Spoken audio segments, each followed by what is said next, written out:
Oh, that's not the.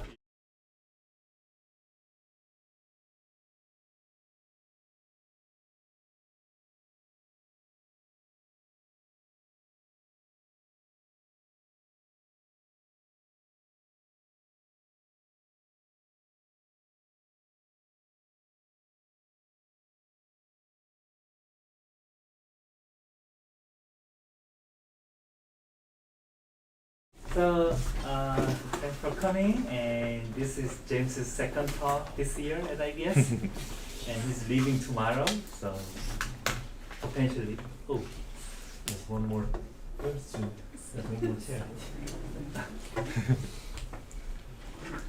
Yeah, and he will talk about art coloring, right? Hi, thanks for the invite here and to talk. So, I can't talk about any topic in Euclidean Ramsey theory without first talking about the Hadrison-Nelson problem. So this is this very famous problem of asking how many colours you need to colour a plane so that there's no two monochromatic points who are unit distance apart, distance 1 apart. So you can get simple tiling colourings to give an upper bound of 7, like this hexagonal tiling, and these have been known for a long time. For a long time, the best known lower bound we had was that you need at least 4 colours, and this was done using some small 4 chromatic unit distance graphs like these two. And then a few years ago, there was this big breakthrough that you actually need at least 5 colours, so a chromatic number of the planes at least 5. And this is done using this not so small graph, and it requires a computer to check that you can't find any 4 colouring of this. So I want to take a step down for a bit from a plane and look at this nice theorem on colouring the integers. And this was one of the first applications of this ergodic theory method. So it says that if we have a polynomial, integer coefficients, and at 0 this is equal to 0, f of 0 is equal to 0, this is the same as the constant term being 0, then in any finite colouring of the integers, we can find a pair of points whose difference is some value of this polynomial. So a nice example of this is we can apply it when f of x is this, for perfect powers, so if f of x is equal to x to the n, then this applies. And the graph we're looking at is the graph whose vertex set is the integers, and we have an edge whenever we differ by this n of perfect power. And this also happens to be a triangle-free construction of graphs of large chromatic number, because if we take n at least 3, then we don't contain any triangles by Fermat's last theorem. A fun construction where proving triangle-free is harder than proving large chromatic number.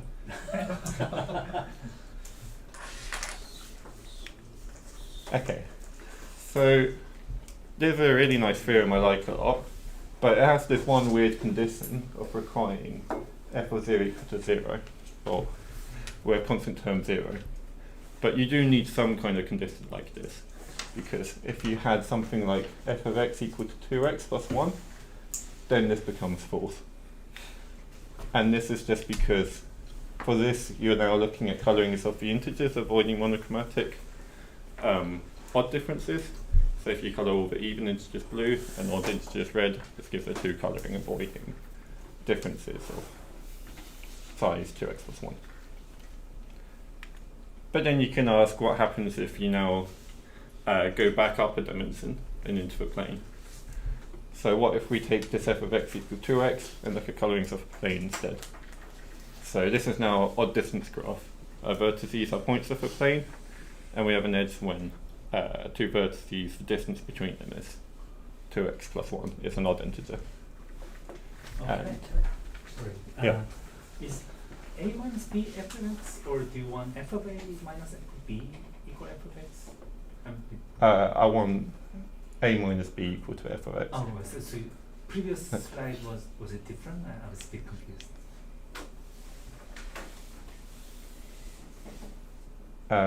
So it's just saying that the difference so, is... I see, so you have x to the n, y to the n. Yeah, this is what it would look like if you contained a triangle. you'd need to differ by some x to the n, y to the n. Also, third edge with some z to the n. I see. Yeah. Okay. Yeah, please stop with questions at any point. Okay, so Rosenfeld's odd distance problem is exactly this, asking what the chromatic number of the odd distance graph is. So we do not care about the two. So we only care about the vertex at R2. So we do not care about any arbitrary real distance, like irrational distance, for example. We do not care about irrational distance. Yeah, only odd distances. Okay. So odd integer Odd distances. integer distances. So things aren't too crazy for this.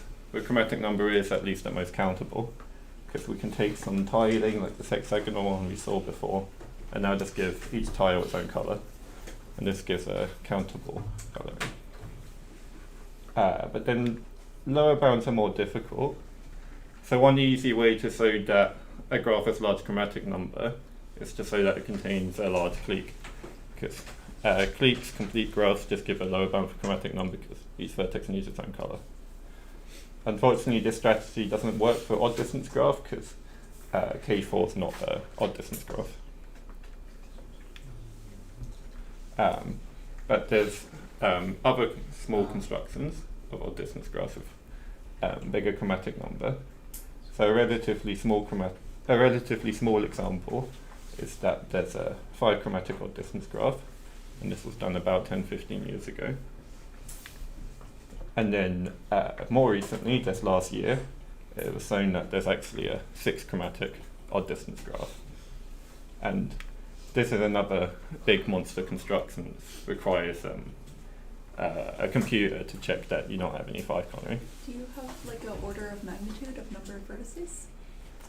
Yes, so this is like 240th in that. Yeah.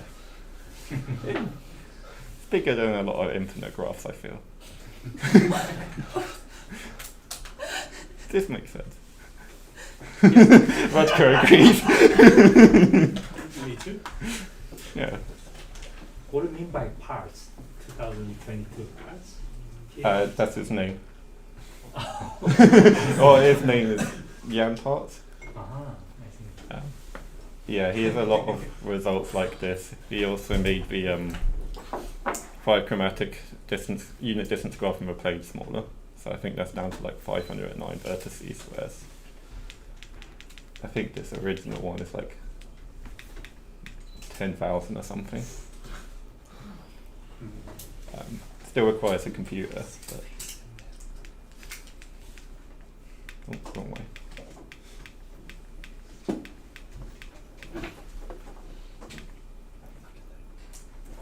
Okay, so one other result which I want to mention towards answering this is that it was actually shown using a spectral proof that if you look at measurable chromatic number instead of chromatic number, so now we require colours to be measurable subsets of a plane, then actually you can show that your distance graph is unbounded measurable chromatic number, so countable measurable chromatic number. And then our main result, which is what I spent most of the time talking about, is actually for general chromatic number, your distance graph is unbounded chromatic number. And this is also a spectral proof, but it's tricky to get these things to work in an unmeasurable setting. So I want to go through how you can go about proving this. So first I want to look at some natural subsets of the plane you can consider your distance graph on. And maybe the most natural is to look at the integer grid sets of points that are generated by this 1, 0 and 0, 1 basis. So being optimistic, you might hope that already this odd distance graph on the integer grid has unbounded chromatic number. So the kind of edges you get, because these are all unit distances, we of course have all the edges of this grid. We also have odd distances, so actually along these lines we get complete bipartite graphs. But then you can get other kind of edges like this, going 4 along and 3 up, and this is just Pythagoras 3 squared plus 4 squared 5 squared, zero long distance. But this isn't enough to get large chromatic number, because you can actually get a 2 coloring of the integer grid. And for this, all you do is look at the coordinates of a point, sum them, and color it mod 2, so according to if it's even or odd. And the reason this works is because whenever you have an edge, exactly one of the coordinates need to change modulo 2. So this gives you a 2 coloring. Okay. So this first natural subset of a plane we look at doesn't work, but we can look at other lattices and see what happens there. So perhaps the next natural lattice to consider is this triangle lattice. And this looks more promising already, because now we have triangles in our graph, so chromatic number is more than 2. And we can also get other kinds of edges, like here, 5 along, 3 up. So our coordinates can change by an odd amount in both coordinates now. But again, this doesn't have infinite chromatic number. So you can get a 4 coloring. And the way you get this 4 coloring is, you just look at each coordinate, if it's 0 or 1 mod 2, and then this can give you a 4 coloring. So you color according to whether each coordinate is 0 or 1, gives 4 options. And this is because whenever you have an edge, at least one of the 2 coordinates must be odd. So can I ask you this? So if you fix the coloring of the first row from the bottom and the second row, and then do you really need to have a green, red, green, red, green, red like this, or can you have the like red, green, red, green, red, green? I think once you color things enough that it becomes restrictive, and for 4 coloring there's only one way. But I don't know how much you need to color for this to start happening. So maybe, but I don't know for certain.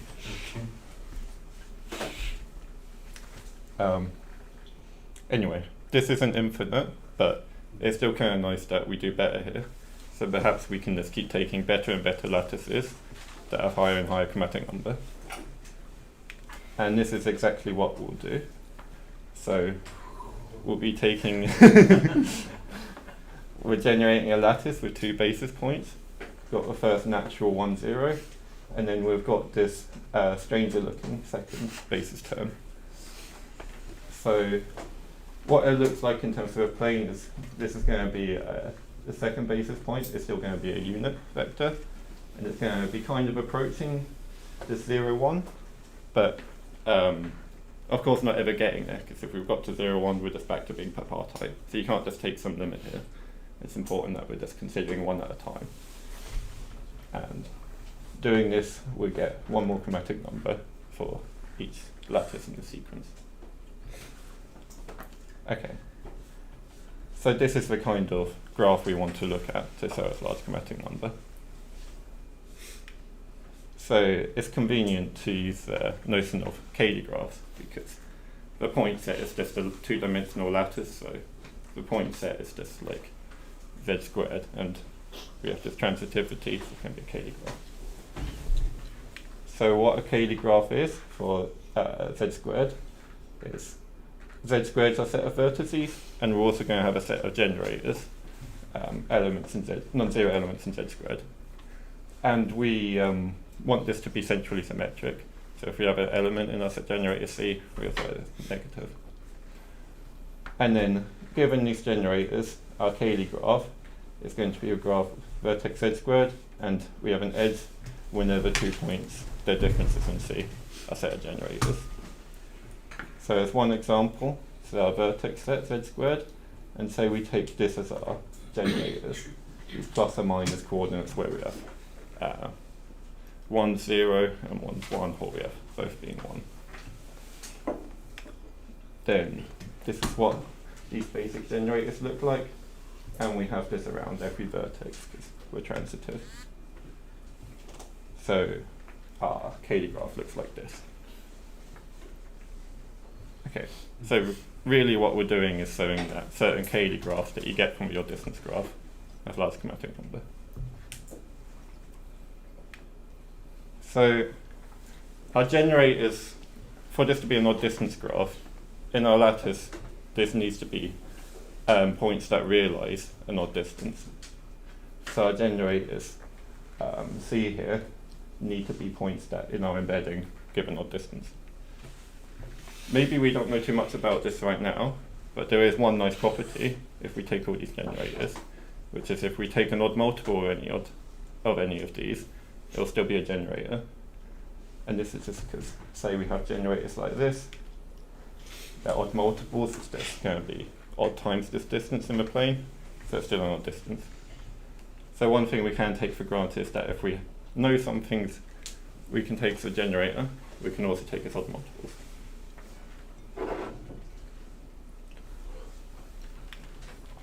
So I want to forget a little bit about making sure this is an odd distance graph now, and just kind of look at a way to construct a Cayley graph without cheating too much that has large chromatic number. So without cheating too much, I mean we can't do silly things like pick a bunch of edges to get a big clique. We want to look at what we can take for granted is that we can do odd multiples. So we want our generators to be of a form. We have some primitive generators D, and we have the odd multiples. And we want to look at when we can guarantee this is large chromatic number. Okay. So we need a tool for showing that these Cayley graphs have large chromatic number. And our tool is this ratio bound theorem for Cayley graphs over z to the d, or this is specialized to z squared. So essentially what this is a version of Lovász theta, or Hoffman ratio bound, just specialized for Cayley graphs over z squared. So what it says is if we've got our set of generators and we also have some weights for our generators, W, this would also be centrally symmetric, so the weight of a negative of the weight of an element should be the same as the weight of its negative. Then we'll look at the sum of the weights, this R, and we get this lower bound on the chromatic number. It will be at least 1 plus R divided by the negative of the minimum of this strange W hat function, which goes over other elements of R squared. And our strange W hat function is going to be this exponential sum, where for each element of our generating set, we've got the weight of this element times by e to the power 2 pi I times the inner product of our U and our generator X. So to those that are familiar with Hoffman, essentially what this sum of weights R corresponds to is like corresponding to being K regular in Hoffman's ratio bound theorem.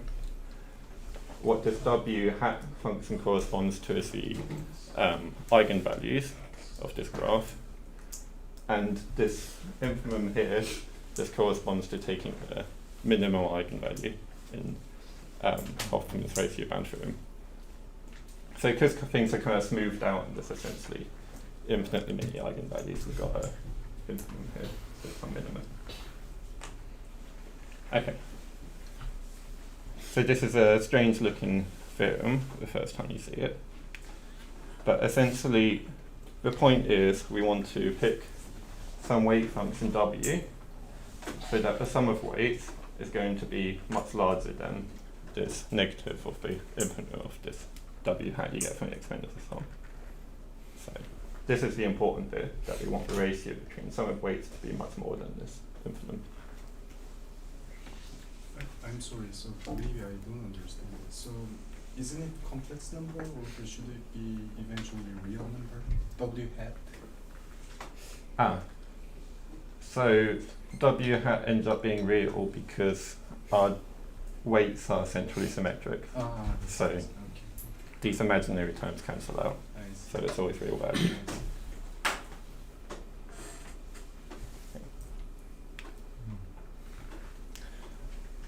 Okay, so this is our aim. We want to have a good set of generators and a good weight function for them. And we saw before this property that we can take for granted. If we have a set of primitive generators D, then we can always take our generators to be odd multiples of these. And for convenience of applying this theorem, we can just consider the first n odd multiples, this Cn. So let's think about what we want as our weight function first. So what was important again was that we need this high ratio between the sum of these weights and the implement of this W hat function. So a natural thing to do with this odd multiples is first we can split up our exponential sum. So because we're taking odd multiples, we can, instead of summing over Cn, we can sum over these primitive elements D, and then these odd multiples. So we get this nicer looking thing. And for weights, we can just average things out, because what we care about is the ratio. So things are nicer to examine if for now we just set our weight as 1 over n. We'll need a slightly more complicated weight function later, but for now we can keep this simple thing and see where an issue arises. So now when we look at this, our u in the product x is our generator. This is just going to be some value alpha between 0 and 1. So this part of the exponential sum will just turn into things like this. So before we start thinking about what we want our primitive generators, before we think about what we want our primitive generators D to be, we can look at examining this kind of exponential sum, where we just got this averaging term 1 over n. We're summing from 1 to n of this e to 2 pi I times our odd number 2j minus 1 times our real alpha. Okay. So something that's promising to start with is that actually in most cases we kind of get something good. So if our two alphas bounded away from 0 mod 1, so if alpha's bounded away from 0 mod 1 and also bounded away from a half mod 1, then actually this sum's going to tend to 0 as n gets big. So you could show this by just taking some geometric series and examining this, but you can also intuitively see it quite easily with a picture. We can look at these e to 2 pi alpha points on a complex unit circle. This is what is going to be bounded away from 1 and minus 1 here, because we're bounded away, alpha's bounded away from 0 and a half mod 1. It will look like something like this. And then we look at the next point in the summation. This is going to be e to the 2 pi I times 3 alpha. Keep going 5 alpha, 7 alpha, and so on. And this is going to start doing kind of laps around the circle. And the more laps you do, the more this is going to average out to something close to 0. So it kind of has this ergodic behavior. So this is good because when we've got this part of the exponential sum tending to 0, this is giving us a very good ratio between this and if we're just summing the weights. So there's only two Royson cases to consider, which is when alpha's near 0 or near half mod 1.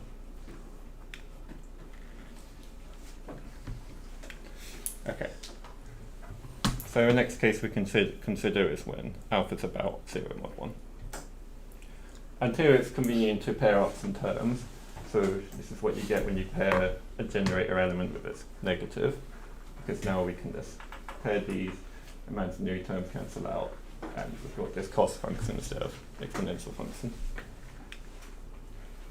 But this is where we see an issue, is because although we know alpha is close to 0, we don't really know anything about the value of this 2n alpha. We're timesing this alpha by this large odd number, 2n minus 1. And if this happened to be about 3/4, then actually this summation could always be bounded away from 0. And this would be bad because we can't get a arbitrarily good ratio between this implement of this exponential sum and sum of weights. So this is a problematic case, i.e. to the part 2 pi alpha is close to 1, and we're just slowly getting around in that summation. And essentially why this is bad is because now we've got half a circle where we've got negative contribution, only a quarter where we're getting positive contribution. So we get more negative contribution than positive. This is where we want to pick a slightly more complicated weight function to fix this issue. So before we started off with this averaging out of this 1 over n, but now we want to do slightly more. And for this we want to add on a factor of this n plus 1 minus j divided by n plus 1. So this j is our j-fourth multiple. So essentially what we're doing now is our first primitive element, this is starting off at full weight, and then as we increase our odd multiples, we're linearly decreasing the weight until we get to 0. So our small multiples have larger weight, and we linearly decrease to 0. And intuitively, the reason this is a good idea, this kind of weight, is now, although we still might only go kind of 3/4 way around the circle, we're starting kind of heavier with more weight. So here we're going to have full weight. By the time here we've got only half weight. And by picking this kind of this weight function, we don't run into this issue. Our summation will always tend to at least be 0. And to do this more rigorously for large n, this ends up approaching this integral. It's just these exponential terms get closer and closer together. So you just evaluate this integral, and this ends up being at least 0, and then you're happy. This is our aim to get a good spectral bound. We need this to be not too negative. Okay.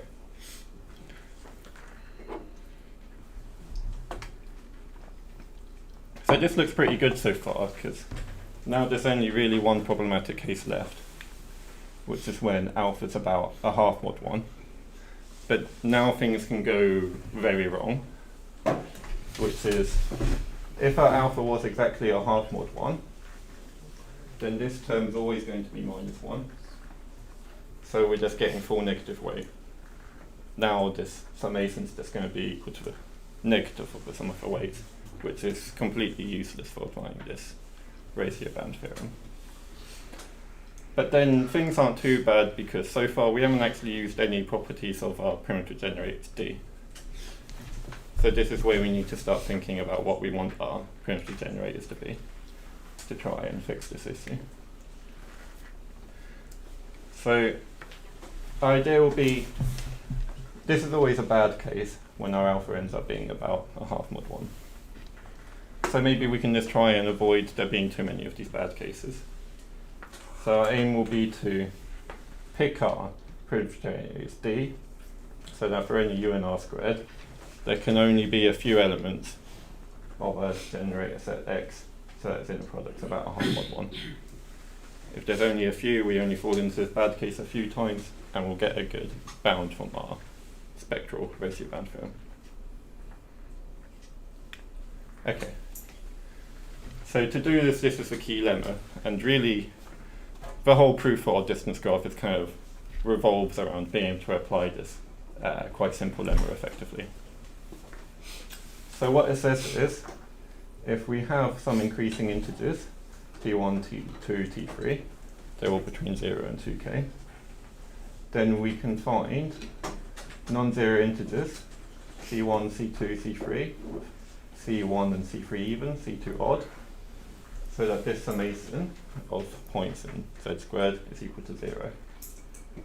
So here we're summing points. We've got in the first one c1 and times by our point, which is going to be 2 to the 2k minus t, 2 to the t. So as t increases, our power of 2 in the first one is decreasing, and it's increasing in the second coordinate.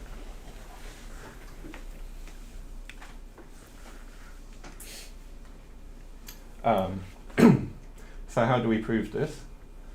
Well, there needs to exist some non-zero, c1, c2, c3, so that the summation is equal to 0. And this is essentially just because z squared doesn't contain z cubed as a subgroup. So there needs to be some choice. And none of these points lie in a line. So there needs to be some non-zero, c1, c2, c3. And we can also take them to be have greatest common divisor 1. So now what we want to show is that C1 and C3 are even, and because they can't all be divisible by 2, this will mean C2 is odd. So why is C1 even? Well, in the second coordinate, we've got C1 times 2 to a T1. T1 is the smallest of our T1, T2, T3. So if we look at this modulo 2 to the T1 plus 1, we see that C1's got to be even, otherwise this is going to be equal to something non-zero mod 2 to the T1 plus 1. We can do a similar thing with T3. Now T3 is our largest T, so in the first coordinate this is going to be our smallest power of 2. So C3 has to be divisible by 2 as well, but it's just sum to 0. So this is how you prove that lemma. And then what this implies is that for any u in our R squared, there can only be at most 2 t's between 0 and 2k. So that the inner product of our u, alpha beta, and this point in z squared, 2 to the 2k minus t, 2 to a t, is about a half mod 1.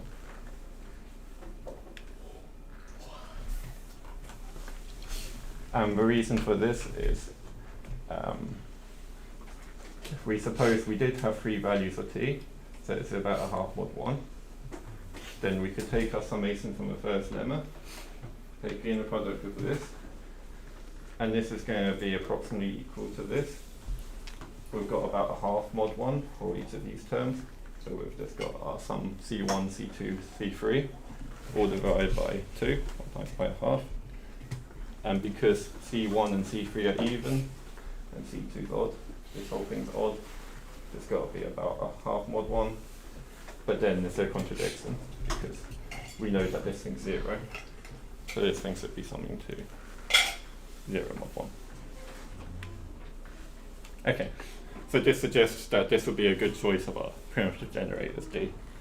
If we just take points in z squared, where in the first coordinate we've got this decreasing power of 2, 2 to a 2k minus t, and our second coordinate we've got this increasing power of 2, 2 to a t. This avoids us exactly falling into our bad case more than 2 times. Okay, so we can put this all together. We've got our primitive generators dk for when we're taking 2k minus t, 2 to a t. We've got our axial generators being the odd multiples. We've got our weight function. We have this averaging 1 over n, and this linearly decreasing. And applying this through with, combining everything we did so far, this is the bound we get on the minimum of the strange W hat function. The bad case where we didn't get at least 0 was when this alpha was not a half mod 1. That was all good. And then we had this falling into this bad case of alpha being about a half mod 1, almost 2 times, which is where this minus 2 comes from.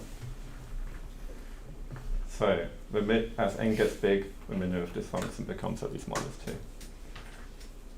And we've also arranged it with our weight function that the sum of the weights is going to be exactly 2k plus 1. So now applying the ratio bound, we get that as n gets big, chromatic number is at least 1 plus the sum of these weights over negative of the infimum. This is at least 1 plus our 2k plus 1 sum of weights over a2 from this lemma, and the chromatic number is more than k plus 1. So this shows that at least this k graph over z squared has chromatic number at least k, and we can just take k to be large. So at this point it looks good because we've found a way to construct these Cayley graphs over z squared with as large chromatic number as we want. But we've also kind of forgotten what we were trying to do at the start, which was make an odd distance graph with large chromatic number. And as far as I know, this is not an odd distance graph. So what you need to do instead is take these primitive generators. So now we have this strange in the first coordinate 2 to the 2k plus t minus 2 to the 2k minus t. Second coordinate we have this minus 2 to the t minus 2 to the 2k plus 1. But this is just a technicality of being able to embed our graph. It's an odd distance graph. So I won't bore you with doing Pythagoras and embedding this thing, but this thing is now a subgraph of the odd distance graph. And now basically exactly the same proof gives you that this still has a large chromatic number. So the key property that we're using from these original generators to get this large chromatic number, which was just handling this bad case, was that in our first coordinate, this power 2 is decreasing, and the second it's increasing. But really all that matters is we want to look at the highest power of 2 that divides a coordinate. And this is a property that it still has.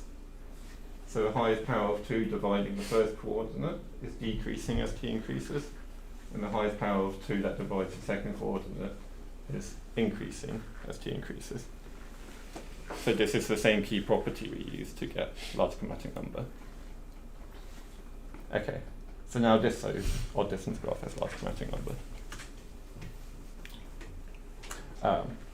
Another nice property that you happen to get out of these graphs is that both of these also happen to be triangle-free graphs. So these provide a new construction of triangle-free graphs with large chromatic number.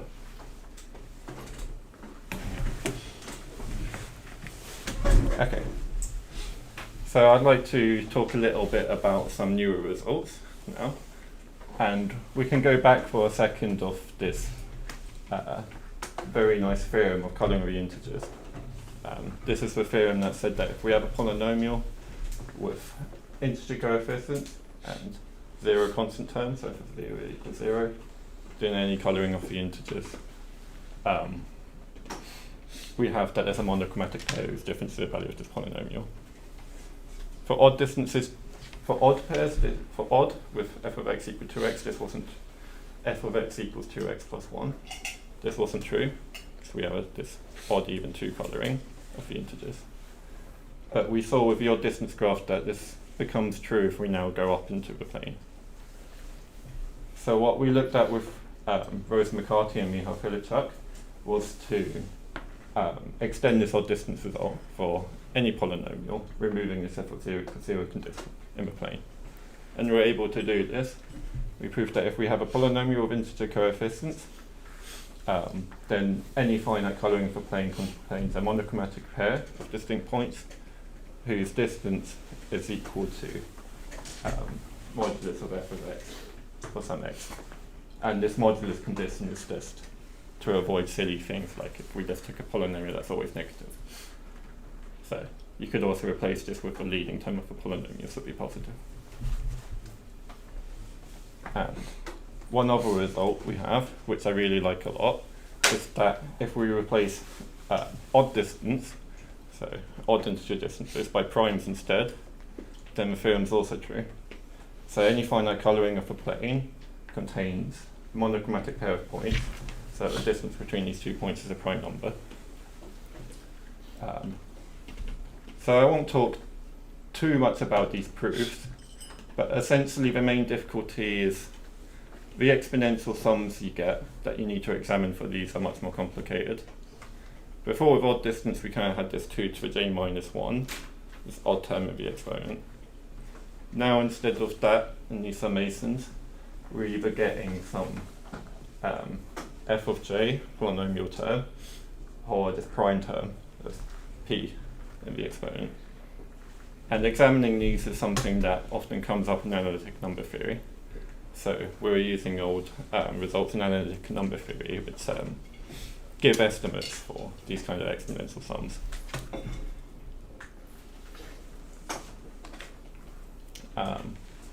Another recent result is looking at pseudo-Euclidean spaces. So this was asked about 10-15 years ago, where instead of looking at chromatic number of a plane, where we have this usual metric. We look at chromatic number of spaces with a pseudo-Euclidean metric. And this is essentially where instead of only having spatial dimensions S, you also have temporal dimensions T. And now for distances, normally we sum the square of the differences and take the root for Euclidean space. You do kind of the same here, only in the spatial dimensions we are summing the square of the differences. In the temporal ones we're doing negative. So they asked what's the chromatic number of the unit distance graph when you have S spatial dimensions and T temporal ones. And we're able to show that when you have at least two spatial dimensions, and at least one temporal dimension, actually the chromatic number of the unit distance graph ends up being infinite. And this is again an application of the spectral method. Actually we're able to do more, and you don't need to look at the whole space, you only need to look at the rational points. So in any finite coloring of the rationals cubed, you can always find a monochromatic pair of points, x, y, z, and x dash, y dash, z dash. So the sum of the difference in the first two coordinates minus the square of the difference in the z coordinate is equal to 1. So I'll finish with mentioning some open problems, and there's one obvious one which is left open here, which is what happens if you only have one spatial dimension. So this remains open when S is equal to 1, because this solves it when S is at least 2. And we conjectured that actually you can get a similarly strong result if you look at the rational spread. So our conjecture is that you don't need to look at the whole space, just the rational points in the space. So we conjecture that in any finite coloring of the rational squared, you can find a monochromatic pair where the square of the difference in the first coordinate minus the square of the difference in the second coordinate is equal to 1. So what is the difference between considering R2 and real Q2? Is there? Yeah, so Q2 is a subset of R2, of course. Yes. So for 3 dimensions we're able to do this, and it is true.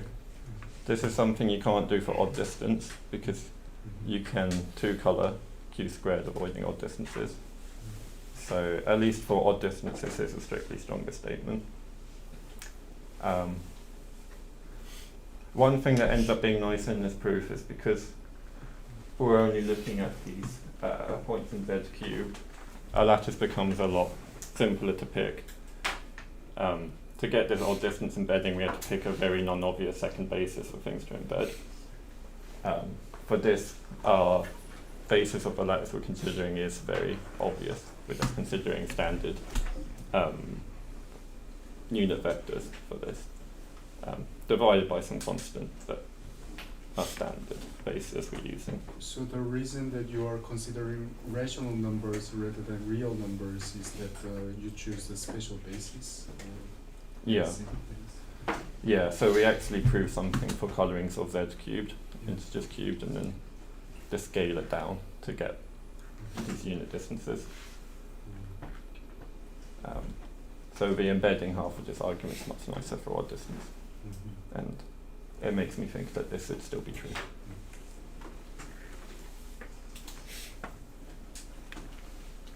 Okay. We also had these results for prime and polynomial distances in the plane, and we can ask for more sets of forbidden distances if you have bounded chromatic number or not. And this has actually been asked for a couple of cases. So about 10-15 years ago, this was also asked if we're forbidding distances that are powers of 2. So is there a finite coloring of a plane, avoiding monochromatic pairs of points whose distance is 2 to the n for some n? So this is likely much more challenging than these, and one reason for that is that now our forbidden distances are growing exponentially. For these, our distances were growing at most polynomially. And as far as I can tell with these results from analytic number theory, where you're estimating certain nice exponential sums, these don't seem to ever work as well if your set of nice points or set of nice integers are growing too fast. So I think if we could do this, there'd be a lot to learn from it. I like this one a lot. Another similar problem which was asked if, instead of doing powers of 2 distances, we instead look at forbidding factorial distances. So that's if we find that coloring if we're playing comparing a monochromatic pair of points so that their distance is n factorial for some n. Okay. So there's this nice spectral measurable proof at the start that odd distance graph has unbounded measurable chromatic number. Actually, a lot more than this is known for measurable colorings. This theorem essentially says that for measurable coloring, if we're forbidding a set of distances that increases to infinity, then we always have unbounded measurable chromatic number. It's even stronger for this. If we fix a finite measurable coloring, then for some large enough d, any larger d we can find as a monochromatic pair of distances. This is something we're really far away from doing for regular colorings. And actually I believe this shouldn't be true if you get rid of the measurable condition. And there's a really good candidate for an example of this. So it's conjectured that if we have an algebraically independent set of reals, D, then we can actually find a finite coloring of a plane, avoiding monochromatic pairs of points whose distance is in D. So I think at the moment this is my favorite conjecture, and I'd really love to see this be solved. I'll stop there. Your favorite in all fields? None? At the moment, I don't know why I'm happy.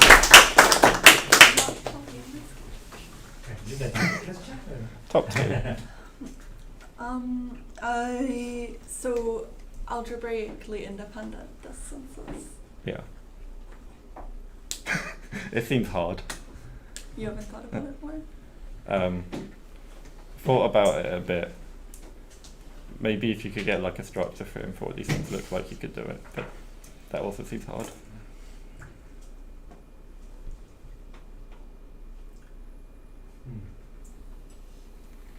Can you color this odd distance graph by countable limit colors? Or? Yeah, if you take an infinite tiling of a plane, so say by squares of side length, I don't know, a quarter, then now you just assign every square a different color.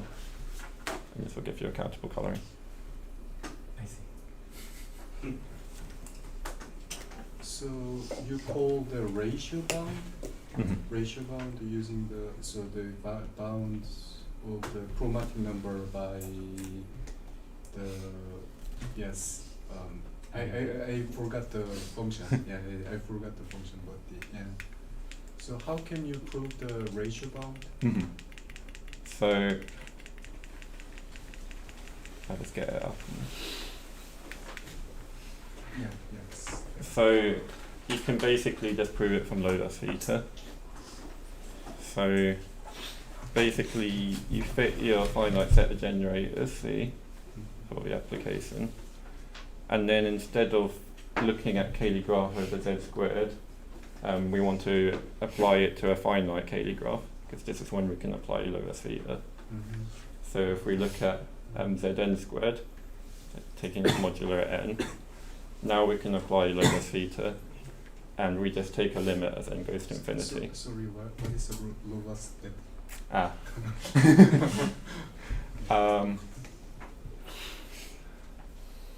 It's essentially this, but instead of implementing of this weird w hat function, we've got a minimum of the eigenvalues.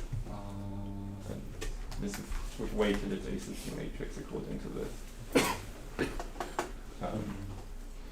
So because we're taking a limit as n goes to infinity, kind of this finite collection of eigenvalues kind of gets smoothed out into this this infinite set. This is why minimum of finite number of eigenvalues gets moved up as infinite of. Yes. Yeah.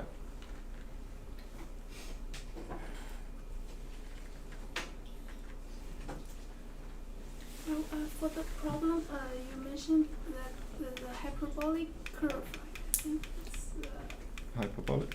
yeah. The Oh, question. the Yeah, this one. this one. Why is the curve is hyperbolic? What about other? So, if conjecture, the Green conjecture is true, then the ratio solution of this equation must be finite, right? So if the conjecture is true, then what's finite? The ratio solution to the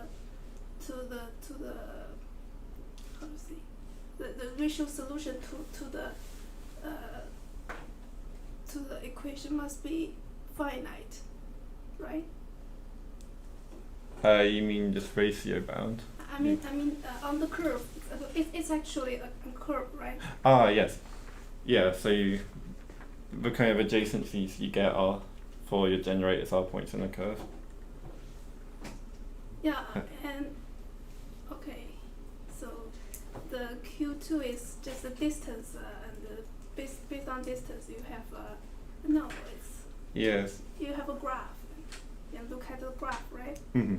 Okay, that's Yeah, so narrow edges would kind of be the intersection of Q2 with this curve. yeah. Yes.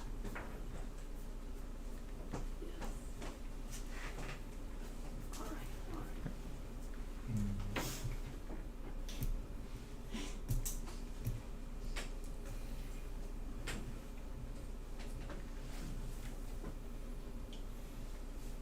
Yes, I have one more question. Yep.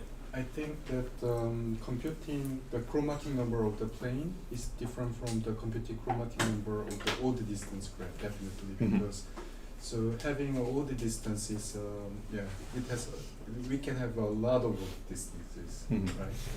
Than just the distance one. But I'm not sure about the Soiffer's conjecture because Soiffer's conjecture is just considering the one distance, right? 2 to the n or the n factorial.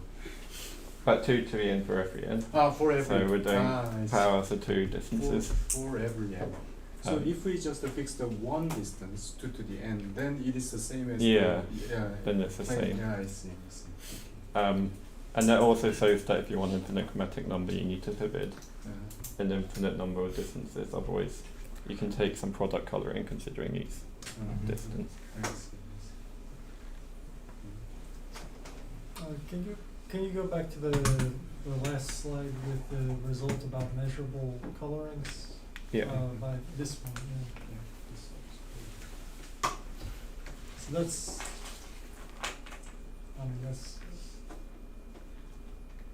okay. Yeah, there are things that become a lot nicer in a measurable setting. So they get something much stronger. Right, I just wanted to read it again. Yeah. Is there any relation between this problem to the unit distance problem? So you can definitely try and use the same methods there. But for reasons I don't understand myself, but that I've seen somewhere, it looks like you wouldn't be able to improve the lower bound. Actually, I can say why.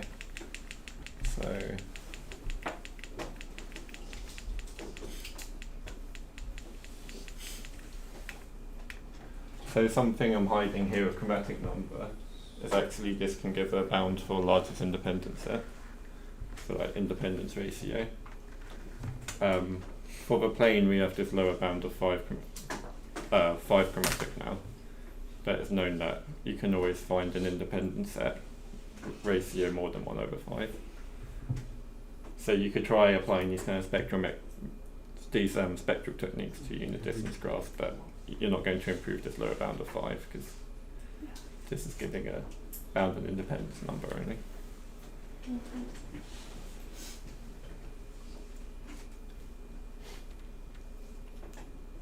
So you mentioned at the end some conjectures allowing only factorial distances or Mhm. distances of power 2n.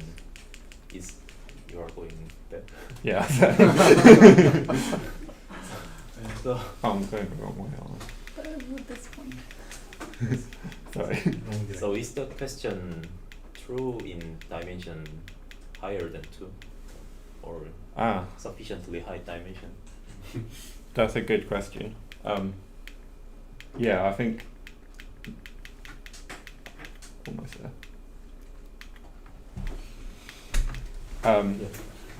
We don't know that.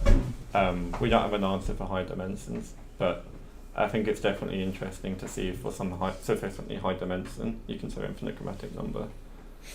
And there is reasons to believe that this might be more durable because, I mean, kind of the edges you're getting for each given distances are going to be points of your lattice on your this circle or hypersphere. And I think you can get a much richer solution set if you go up to higher dimensions of this. So, looking at higher dimensions of these problems is a good idea. So, is there any infinite list of integer distances which we know would give you, where you still would have finite chromatic number? We don't know of any.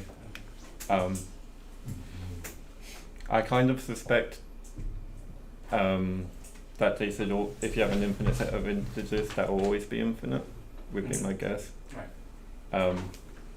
I don't think that's true if you just replace integers with reals going to infinity, because I believe this would be a counterexample. Specifically for an infinite list of integer distances, or maybe, Yeah. I don't know, like, some other Yeah. thing. Yeah, my guess for integers it would give something infinite, but if this isn't true, then you probably want something very fast growing, right? So that's kind of natural as well. But But maybe if you could, like, instead of trying powers 2, you could add a few 2's below. Yeah. Yeah. See if it changes anything. If probably the distance is like 1 modulo 3 instead of r, do you does your technique works or? Yeah, so it works. So it's a linear polynomial still if you do that. So it works because of that, but the proof's no more complicated for odd distance. Something weird is, let me see if I can. So these generators need to be changed, but for odd distances you get this lower bound of k plus 2. If you had this different set of generators and we were now doing 1 mod 3, the weird thing is that you can improve this lower bound to 2k. And essentially this is because for 2, the bad case gives us the second root of unity minus 1. For 3, the real part of our bad case, this is a third root of unity, so a half. So weirdly enough, in our bad case isn't quite as bad for 1 mod 3, and you can actually get a slightly better bound, weirdly enough.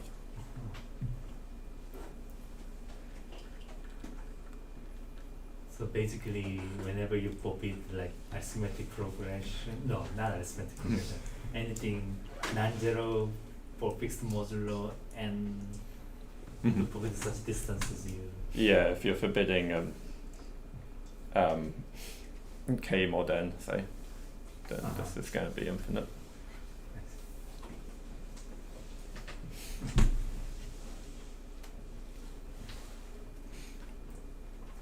Any other questions?